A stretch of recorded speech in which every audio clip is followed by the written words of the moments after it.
Heeft ze nog eentje nodig? Heb je hem?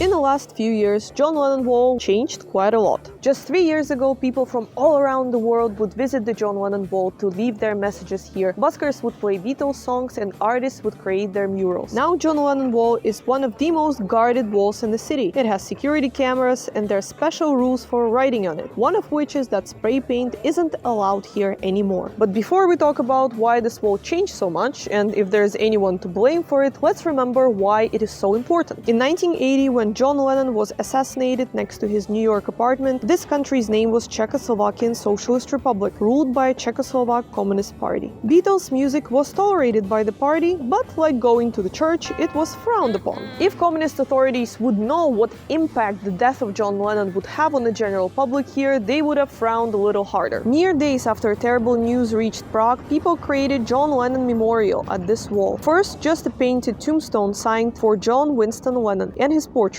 And then quotes and lyrics of the famous singer as well as peace signs started to appear. The communist police tried to cover up the writings with white paint, but people were persistent, so the police ended up covering the whole wall with a poster board. Moreover, every December 8th, a group of young people would gather next to the wall to commemorate the death of John Lennon. And since every year the crowd became larger and larger, the response of the police became proportionally more brutal. The end of the confrontation was the Velvet Revolution in 1989, and since then John Lennon Wall has been considered a symbol of freedom of speech, expression and human rights. Even though it was almost cancelled when an art group painted it white and wrote, "The wall is over." But as always, it was quickly covered up by other graffitis. John Lennon Wall has been the symbol for struggle for freedom for over 4 decades, and even people who are not interested in history or the sightseeing would make sure to visit the wall on their trip to Prague. I always looked at it as one of the coolest attractions in the city where a lot of creative bohemian types would hang out.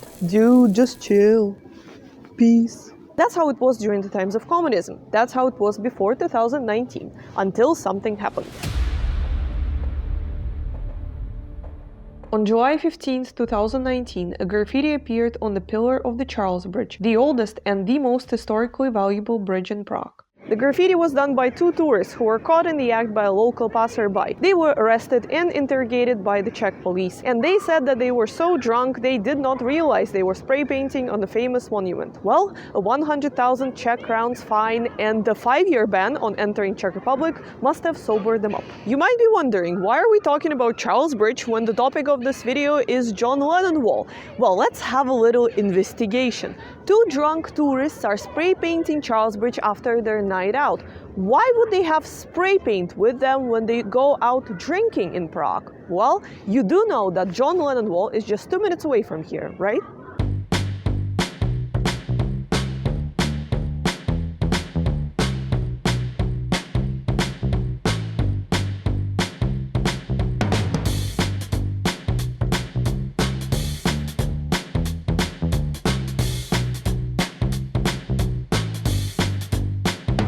The fact that those 2 drunk tourists ended up spray painting Charles Bridge on the side of the river where John Lennon Wall is located seems to be too big of a coincidence. But that was the last straw for people who technically own the wall, which is the Knights of Malta, who have long been complaining about people coming here to write curse words and in general being very loud and drunk. Their biggest pet peeve though was pub crawls. And yes, most pub crawls take place indoors and they're pretty civilized, at least to ancient Greek civilization standards. But there was one pub crawl that would take place outdoors and they had John Lennon Wall as one of their stops. How come?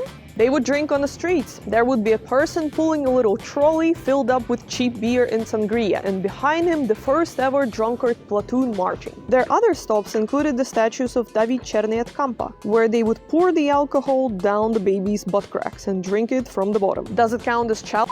Anyway, after climbing historical monuments and drinking, the platoon would eventually make it here to John Lennon Wall, where they would try to channel all their creativity to come up with something to write here. And while some people wrote meaningful and sweet messages, others wrote curse words and drew penises.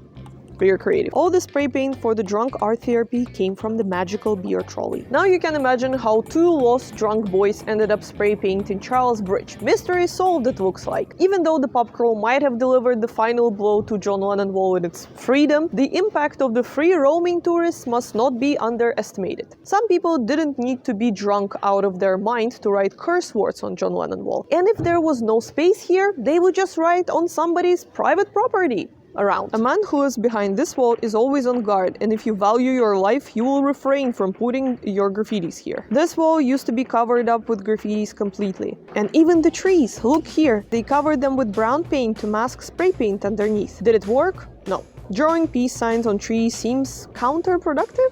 Another thing that escalated the conflict around John Lennon Wall was that it became the field for political arguments, for example during the protests in Hong Kong. Drunk tourist spray painting Charles Bridge was the last straw for the Knights of Malta and the Town Hall. They closed the wall for a few months while a group of artists was working on new murals that portrayed John Lennon, the world map, and words freedom and love in different languages. The bottom part of the wall was left blank to keep the tradition of writing here going, but this time with no spray paint, only pens and markers.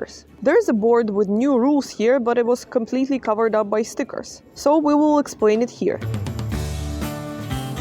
Spray painting isn't allowed. You can only write with markers. Graffitis can only be done by invited artists. If you don't have the permission, you cannot draw your graffiti here. Busking has also been forbidden, so now people that work and live here can enjoy relative quietness. And if someone decides to disobey the rules, well, the big brother is watching you. So in comparison to 3 years ago, John Lennon Wall feels quiet, it feels more organized and more boring. Sorry, it's true. I don't personally miss the times when people were coming here drunk to draw penises on the wall, but for a lot of people that was the definition of fun. That's when they felt wild and free. But if you think about it, John Lennon Wall was never about fun. It symbolized the struggle for freedom, the victory over the oppressive regime, and as cheesy as it sounds, it symbolized dreams coming true. Alcohol, profanities and vandalism were never things that people who were coming here in the 80s were striving for. But ironically, that's how Communist Party was trying to portray them. They were calling them drunkards, sociopaths and vandals. And in a way, their insults came true. There's nothing worse than realizing that the oppressive regime was right about its opposition. But can we really blame tourists for not knowing the rules, not knowing Czech laws? Not really. These changes were bound to happen, otherwise there is no way how to preserve this wall.